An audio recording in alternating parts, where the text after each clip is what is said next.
Okay. True power and apparent power. And I don't know how much time I'm going to spend on this because you won't be contested on this. It's kind of a. But I mean, that would be for one set of values, but yeah, phase of this. Where is that? Where the true power to find? That's the center. Where'd you go? I have jumped True power. to. You jumped ahead somewhere. Yes. Power. I've jumped to. Where's my file number? You jumped ahead to 4 from 1062. 1068. Oh, backwards. We went backwards. Okay, you calculate the plus or minus. Oh, there we go. 1068. So the power, true power But then defined. you use the actual value for these. Power dissipated in the resistance of a circuit or the power actually used in the circuit is true power. In an AC circuit, a voltmeter indicates the effective voltage and an ammeter indicates the effective current. The product of these two readings is called the apparent power. So apparently we have so much value or power, but it's not, I'm gathering from what I've read, it's not fully, we have the apparent power, what we should have, but then we have true power, what we can actually get out of it. What page is that? It's not. 1066, 1066. Oh, Oh, So it's could you- 1066? can you say it's the difference between like on our lab final, we got different results than what we did on when we did it on paper? Is it 1066? Yeah, I would say so, because your apparent power is what you should have, and the true power is after you actually measure it. Right. You're not always going to get the same thing. Yep. That's the best way I can explain it. You got a formula? You're not going to be tested on this part. It's just I was just supposed to touch on transformers. Yeah, that's what we do. Transformer changes electrical energy. If a given voltage or of a given voltage into electrical energy of a different voltage level. It consists of two coils that are not electrically connected but are arranged so that the magnetic field surrounding the coil cuts through the other coil. Okay, I'll explain that to you because it may not make any sense. When you charge your phone, anybody know how much your battery, how many volts your phone battery is? 0.1 million. It's like 5 volts. USB, so your typical USB output is about 5 volts.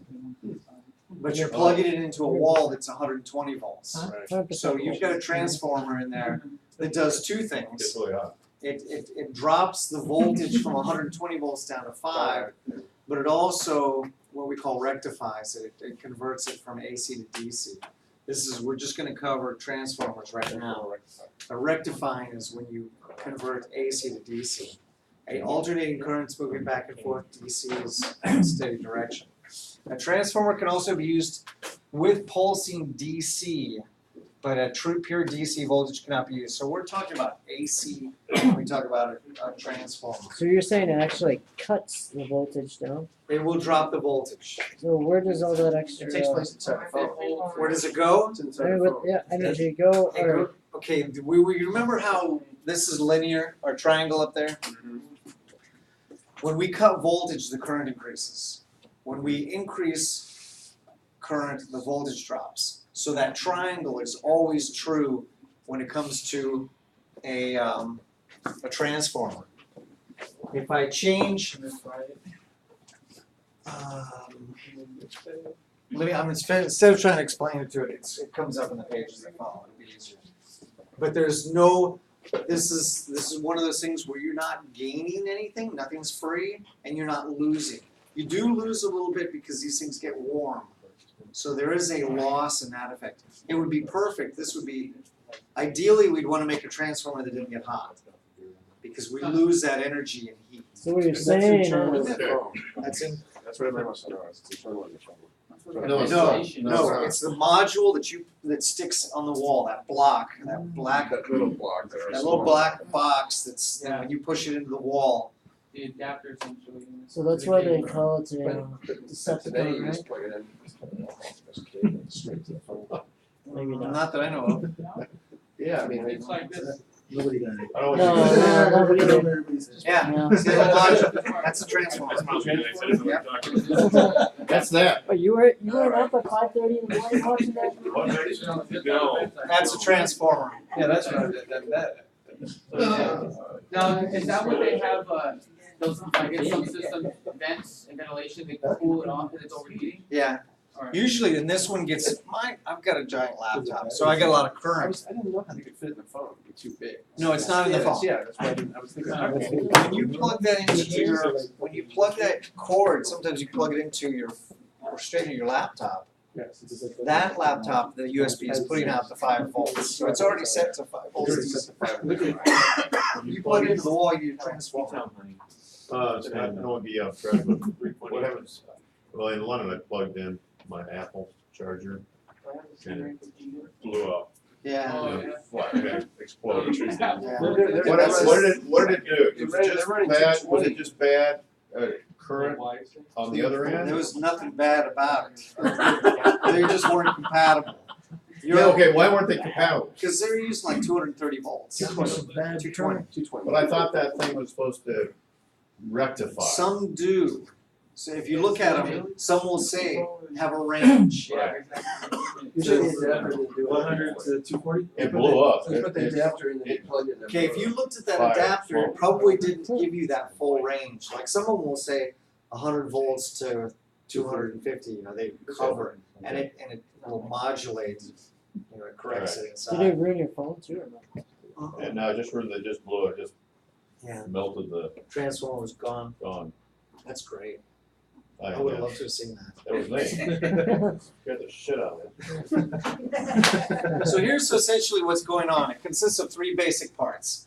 The iron core, which is the square around it in this example, which provides a circuit of low inductance. So and that may mean nothing, but it's basically a funnel, this iron core. There's a primary winding and a secondary winding. The primary is where our AC volt, our supply comes in. And the secondary is our output. You got a question? When you said it acts as a funnel, Yeah. so it doesn't conduct itself, does it? No. You remember we were talking electromotive force. This is what channels that EMF. When we create this coil, we create a magnetic field. And this iron core has proven to be the perfect conduit for transferring the energy we're getting over to this coil. So I think of it like a funnel or a tube. A bridge. So it carries the electromotive force into the next secondary coil. This is not too unlike a bicycle with where you like a 10-speed. You've got one set of gears. This would be your chain, and then you've got a different size sprocket. So when you're riding a bicycle, you're not getting any more energy or losing energy. You're just using it differently. You can pedal faster and get more torque, or you can pedal slower and get more speed. So you're not gaining or losing. You're just making changes, and that's what this does. If I come in on 120 volts, and the fewer windings will give me a lower voltage, but the current will be higher. Now, is the transformer always used for reducing? No, you can step up or step down. So reverse it. And just curious. You got to be able to carry the current, but see, a resistor, you can't step up with a resistor. A resistor will only slow down. At least if the voltage drops. I guess you could use a resistor. I don't know if it would be as efficient. Resistor would probably get hotter. It's Is got to be. this what's happening in those green, like the green boxes that are outside your home? Yeah. They say transformer blue. Yeah. They can carry that, it's gotta be Now- something to do with the power. Right? Yeah, see, the power coming down those tall towers can be like 23,000 volts. Right. And it's a little much for your shading Oh, you know, and your light over your yeah, so you back. gotta step it So down. it They use the higher voltages to carry it longer distances, and then when they get into the neighborhoods, they'll step it down to like 3,000 volts. Usually in your neighborhood, you'll see a wall around and these. Yeah. So they'll take it to 23,000 down to about 3,000, and then it'll come in closer to your house, and then right on the pole, it'll take it from that 3,000 down to 120 volts. Is there a reason why they use a square instead of a circle, or? You know, I don't think it matters. Okay. The electromotive force, it's not a liquid movement. I suspect in the production, it's just easier to stamp them out square because it probably just doesn't make a damn bit of difference. Sure. And when you cut and stamp these out, in circles you tend to have more waste, you know, around the edges. This is my guess. Is the coil in like an older car, is that considered a transformer? It is. Because it steps up? It is stepping up.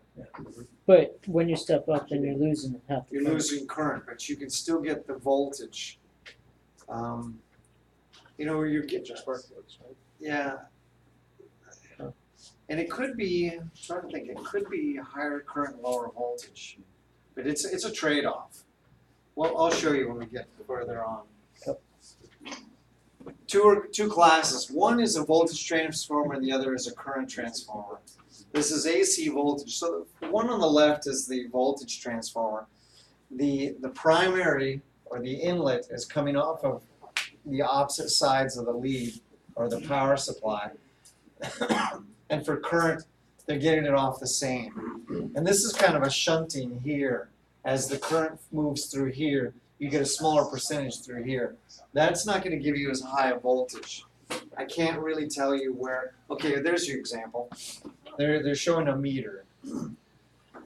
So this would be type of transformer if you had an aircraft generator that is putting out 260 volts AC, and you want to read that on a meter in your cockpit. You don't want 260 volts going to it. You're just going to step it down to that 1/2 milliamp that your gauge needs.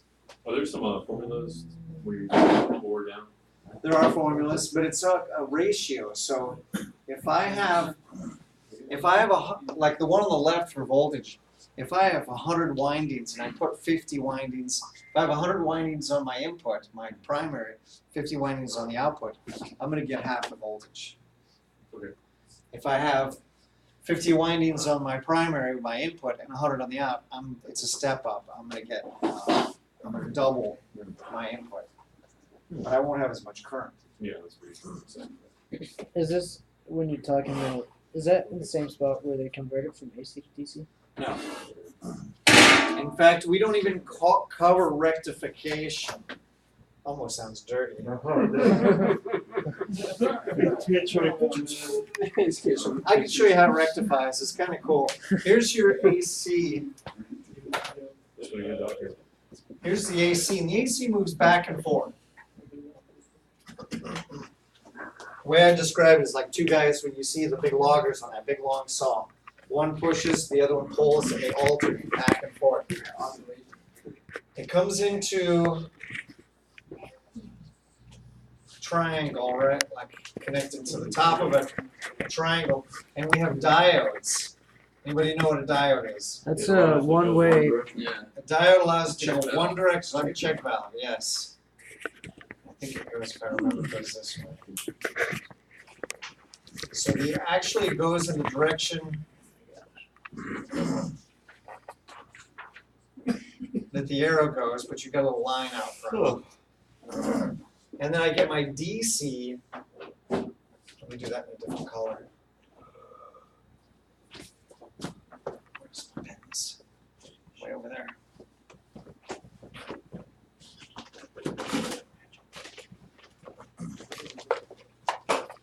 DC comes off of these corners out here.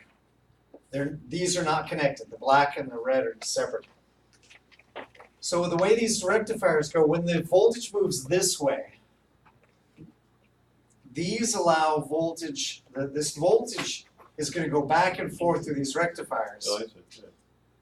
So when it goes this way, the voltage, when this pulls, this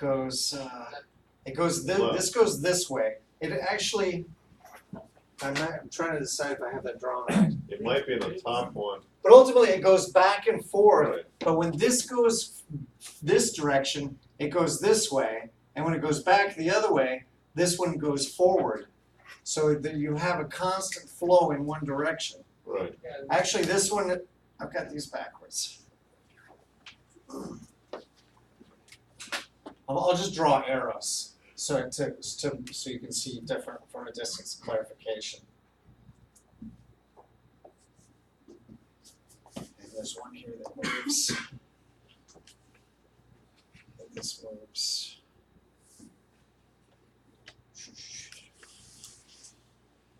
Yeah, prevents this moves this way.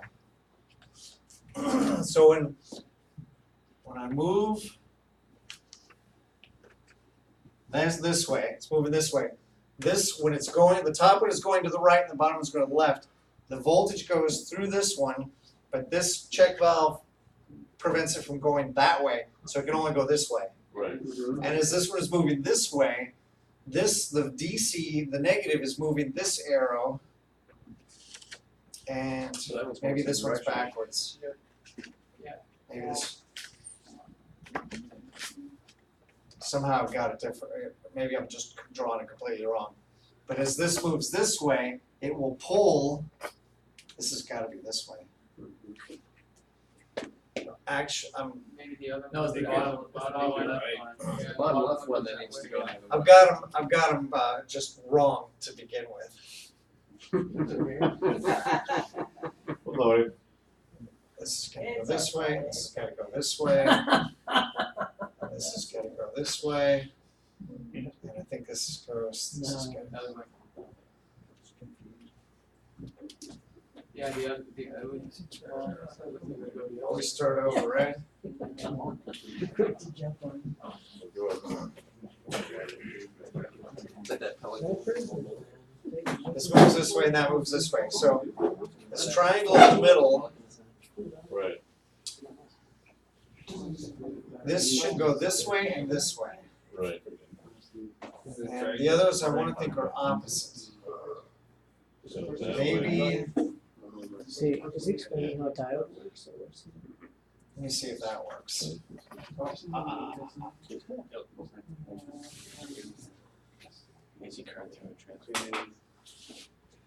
So if this moves this way, Stop. Yeah. goes this way, and this prevents it from going that way, so the AC will go that way. When it reverses, this one will allow this side to go This through way. that one going up, and that one prevents it from backflowing. Into that. To that one. That one. There you go. We got it. Yeah. That'll that's be your how- final. That's a and bonus question. We do that with diodes. That would be it there. So this would be positive, and this would be negative. So as this is going back and forth, it's just redirecting, and you get a steady flow in one direction that way. But when you do this, this is changing AC to DC. So this will be, if this is 120 volts AC, that's 120 volts DC. So we put that transformer down here.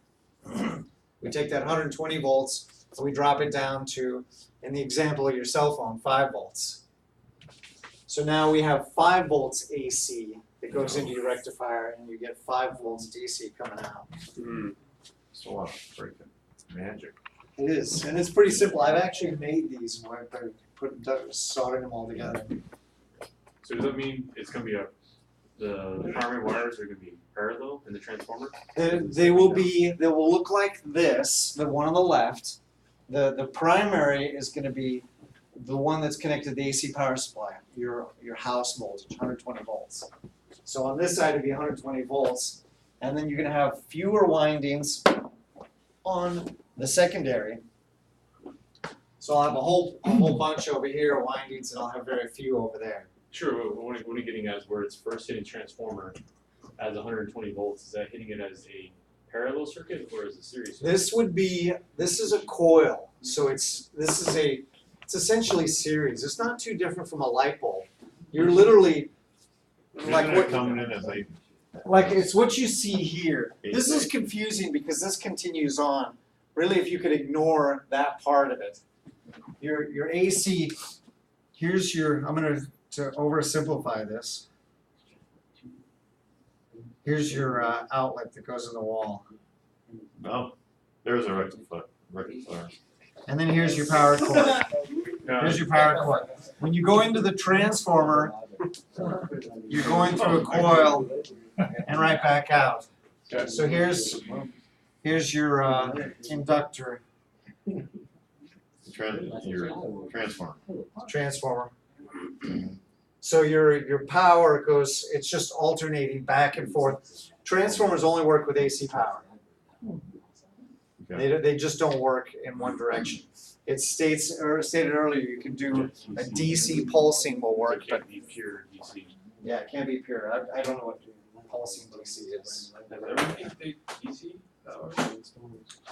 Pulsing rectification. That's where you need a vibrator, right? Yeah. Did I use vibrator? Yeah. I knew. The vibrator, it turns it on and off, and then it takes the spark from it. I think the vibrator has a motor in it. Do I need to draw a vibrator? Okay, so yes, everything in this building is AC. AC, but when you plug in your phone, it has to be. Yeah, so the little module is to charge it. It transforms it and it rectifies it. And our power lines wired in series? All the power lines are pretty much parallel. They're parallel. Because, I mean, the power lines themselves out on the lines, out on the towers are series. Because if you break that, then you lose multiple homes. But in your house, pretty much everything is parallel. Because when you unplug something from the wall, you don't lose other things. All these lights are probably on one circuit, so when I shut a light off, I'm not killing all of them. And that tells me right away, there's more than just that one path. But the power comes to the building is, so it's series connected to the source and it branches out with a bunch of parallels and that's what they run. You guys are killing me. Yes, but also what comes into your house is two sources of, in most cases, two sources of AC. And we were drawing pictures or showing pictures of hydroelectric plant where you have these giant generators being turned by water. That is a single phase. I mean, it's a single power source. And the generator next to it would be a separate power source. They're completely independent of each other. Water's flowing through them, spinning them up. You take power from each one of those and run them both to your house. So you have, when you have 220, you have two phases. You got 120 on one phase and 120 on the other. They're coming from different sources. They actually, there's three-phase generators. each Yeah, see, one. you know what? I wasn't gonna go there. Okay, You're sorry. screwing me. Okay, so I can have one generator and put two separate windings inside one generator, and I didn't want to go there. Three windings, You could put three windings in one, but they're independent. 120 degrees apart. Yeah, What? 120 degrees apart? they have to be. Well, that equals 360, right? Yeah. Now okay, I'm not gonna go there. So, as far as using AC current is the only purpose for using it because it can be stepped up and stepped down? Probably, but the thing with AC is we can use it to travel greater distances with less wire. DC, there was a big fight, AC versus DC. And AC won out. DC, we're lucky we didn't go to DC because the generators and the cables to run, to get that much current that far. Because there's more resistance or something? I couldn't.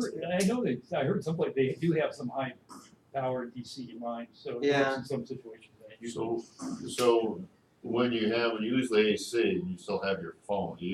For you young guys, it's it's the phone we used to have on the wall. Yeah. That still works. You guys will probably know this, but was that DC or is that something? 50 volts. That's 50 DC. volts. I thought it was 30 volts, but Well, yeah, it's The old not folks? that high. It's Yeah. a little older. Okay. you know what's great too is my ex-wife. I was at her house. I was at her mom's house. Or no, I was home. And I was at my house in St. Louis and we had a thunderstorm. My wife is on the cordless phone, and her mother tells her to get off the phone during lightning. She's okay, I gotta go. She's on a cordless phone. Yeah. So I just didn't say a thing. Because when it's attached to the wall, like phones used to be, then you get your house gets hit or the phone lines, it can carry through the phone. But when you're on a cordless, that would be like you getting electrocuted listening to your FM radio in your car and the radio station gets hit by lightning. I just decided to keep my mouth shut. And they both. On old generators before alternators and older cars and trucks, what current did those put out? You know, it all depends on what you have. Older cars didn't need to put out much current. They're spinning. They didn't need to put out much current because you had headlights and a radio and But brake like lights. DC? DC. Yeah, it was DC Oh, okay. because you have to have a battery. Anytime you are supplying power and your battery is your backup, it has to be DC. Okay. You can't charge a battery with AC. How is it affected where if you have a cell phone, you're at the gas station on it, and they tell you not to be on? I don't know that I don't think there's any concern. Now, where you do have a concern, like when I was in St. Louis, cold weather, you build up static electricity, and I've seen videos of this. That's a greater concern. You're not going to generate a spark from your cell phone. It's just not enough power. You get a little 5-volt battery in there. I saw on YouTube one time, the guy But you know, was checking to it's see an if it's alternator generator, right? on the top of his fuel tank. They're reversed. They're Big fuel tanker. And he used the light from his That's why generator cell brushes to phone, go to and it popped the out. currents produced in Little the amount. armature. It may have something else happened. Was it fuel? It wouldn't be the radio frequency. The light isn't transmitted. Right when he turned his flashlight on his cell phone. And in the center. He did something else, and it could have been static electricity in his body. But the light by itself is not going to do it. Maybe You have to have a spark, some form of ignition. Or heat, more power. Or and it takes a fair amount of heat to initiate. Whatever you're running was. Okay, so there's the step up and step down. I put an arrow in, so this is a step down and this is a step up. That's 10 turns and 2 turns and 2 turns and 8 turns. Many types of voltage transformers, these are the step up or step down. The turns or ratio, I'm going to skip to my L. The turns ratio of a step down transformer in the first figure is a 5-to-1. Since these are 5 times as many turns as the primary, as in the secondary, the step-up transformer shown in figure 1 has a 4-to-1, 1-to-4 ratio. Did I read that too fast? It should still be talking about the first one.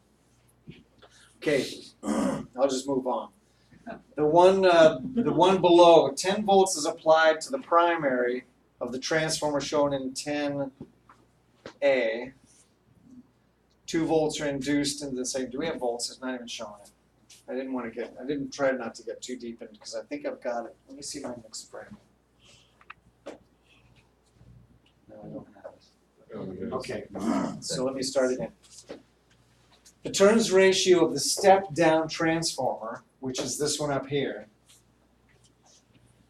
is 5 times as many turns as the primary. So I'm reading it wrong. Since there are 5 times as many turns in the primary as in the secondary, the stepped-up transformer shown in figure B has a 1. Okay, it's just telling me period. The step-up transformer shown in the next one has a 1-to-4 ratio, turn ratio. 5 times 2 and 1 2 times 4. So the ratio of the transformer input voltage to the output voltage is the same as the turns ratio in the transformer is 100% efficient. Thus, when 10 volts are applied to the primary of the transformer shown in A, the volts are induced in the secondary. The volts are 2 volts. 2 volts. 2 volts are induced. So 10 volts in, 2 volts out. If 10 volts are applied to the primary of the transformer in B, the output voltage is 40 volts. So if you punch in the volts and the volts and the what are we working with? volts and current. I thought I had, I know I do, somewhere in the description. It'll show the volts and the current, and you use the triangle, and they're all linear. You double one, the other one cuts in half.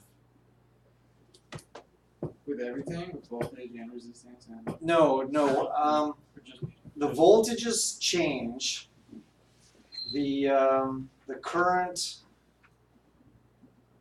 changes. The resistance is the same. The resistance stays. So you increase, if you double the current, the voltage, if you double the voltage, you get half the current. The same resistance. If you cut the current in half, or if you cut the voltage in half, you increase the current. But the triangle still works. You take the resistance, the voltage, and current, and they are linear. One increases, the other one decreases. Sorry to butcher that, but you won't be tested on it, but it is interesting, and I want you to know. So they're showing 40 watts in and out. So they're showing a wattage of 40. If a transformer steps up voltage, it will step down the current by the same ratio. This should be evident if the power formula is considered for the power current times voltage of the output or secondary. Electrical energy is the same as the input primary power minus that energy loss in the transforming process. So the current voltage is linear. One increases, the other decreases, but we do lose a little in heat, because if you've ever had a transformer, well, you plug that thing in the wall, it gets warm. That's what transforming processes. It's just the friction and the process of moving electricity I wonder why they don't just say loss of heat. loss through heat. Yeah, well, maybe that's my job. Efficiency, Pay me for something. efficiency ratio. Thus, if 10 volts and 4 amps or 40 watts of power are used in the primary to produce a magnetic field, there will be 40 watts of power developed in the secondary, disregarding any loss through heat. If the transformer has a step-up ratio of 4:1, the voltage across the secondary will be 40 volts and the current will be 1 amp. The voltage is 4 times greater and the current is 1/4 of the primary circuit value, but the power current times voltage value is the same. So it's still 40 watts. It's 40 watts in, it's 40 watts out. So the wattage stays the same. Earlier I said resistance because I was trying to think of it logically. But they're going by watts, so voltage increases, current decreases, and vice versa. So in the formula beneath it, it shows it's not voltage squared. It's B2 or B2. B1 equals N2 or N1. The number of turns. Yeah, Number of that would be the turns, number of turns. and 1 and 2. What's that? Somewhere. Okay, since the transformer, we're at 7:30, we got 9 more minutes in there. Since the transformer does not add any electricity to the circuit, but merely changes or transforms the electricity that already exists in the circuit from one voltage to the other, the total amount of energy in the circuit must remain the same. If it were possible to construct a perfect transformer, there'd be no loss of power. Power would be transferred undiminished from one voltage to the other. Since power is the product of volts times amps, an increase of voltage by the transformer must result in a decrease in current and vice versa. There cannot be more power in the secondary side of the transformer than there is in the primary. The product of amperes times volts remains the same. And I was going to talk about the different types of power, but just move on. So this is my last page. So this is a shunt. This is basically how a shunt works. This little paddle wheel here would be your Darson voltmeter, your little coil in the needle. So the main current, when we're measuring amps in this example, would be running through here. We're going to continue to power the circuit, but we've created a restriction, or just enough resistance, and it's a ratio from one side to the other. So part of it, based on this resistance, is going to cause a bypass. That's what's happening. I have a pointer.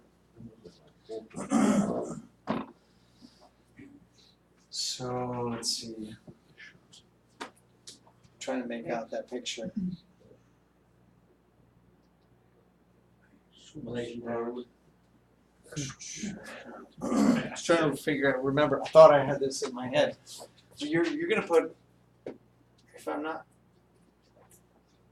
Okay, I got it. So your main power, your full power, your big thick cable, whatever you're running, goes to these on top. It goes in and out. And this creates just enough resistance that when I create another path down here, which is my meter in the cockpit, it's going to create just enough resistance here that some of it's going to take another route. So I may be running an APU, auxiliary power unit, or a generator off of an engine and powering the aircraft systems, and I'll run that voltage from that generator into the aircraft systems through here. And then I can put a meter in here with smaller wires and run it up to the cockpit and get a ratio. It is literally a ratio. So I have to match, this will handle 100 amps. So I can run 100 amps of current through this, whatever I'm driving. And full scale would be 50 millivolts.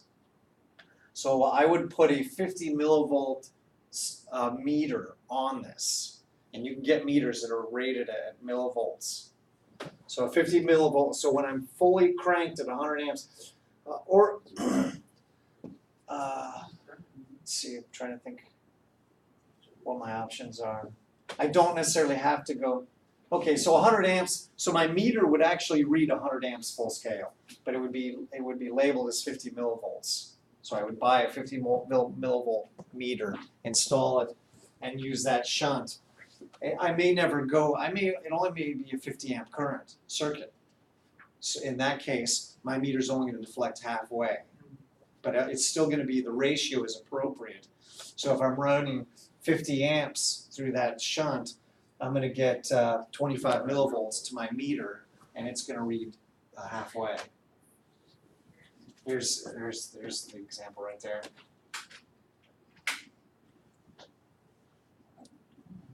So they're showing here the load and the generator over there, and the ammeter in between, or the shunt, and then the millivolt meter, my actual gauge. So there's just a couple ways of showing the same thing. So this is just a window to see that your circuits. It's what I'm doing is I'm tapping off of my source in a ratio, a small ratio, so I know what's going on in here. So I can read what my generator is outputting to what the load is on my generator. This is used inside the ammeter. This is not likely. It depends on the situation. In our voltmeter, it's inside. But on an aircraft, this would be close to the load. Meaning, if I'm running, So it'd be in the E&E compartment, you'd have shunts down there? they could be most anywhere. Okay. Now, in the tail of a large aircraft, you've got another electronics bay. You've got a smaller rack of black boxes that are affected, that run elevator control modules, APUs, air conditioning, maybe your outflow valve, which is back there, so it's going to be closer. One thing that this does is these wires can be very small. To run 50 millivolts, so if this generator and the load, they may be fairly close to each other. They might be, like the generator might be on the wing, but the load, the bulk of this load may be going to my air conditioning packs or some type of system between the wings fairly close. So what prevents too much amperage from going through the small wire to the shunt? Okay, well what it is it's basically what you see here. If I exceed the 100 milliamps, then I'll exceed 50 millivolts and I could damage the gauge. But this is a ratio. Exactly. So I mean, what prevents it just from traveling down that one wire though? I mean, it's going to go through the least amount of resistance. And The path of least resistance is going to be the larger path. okay, so that's providing its own resistance, and then the majority of The current, the amperage will not go down.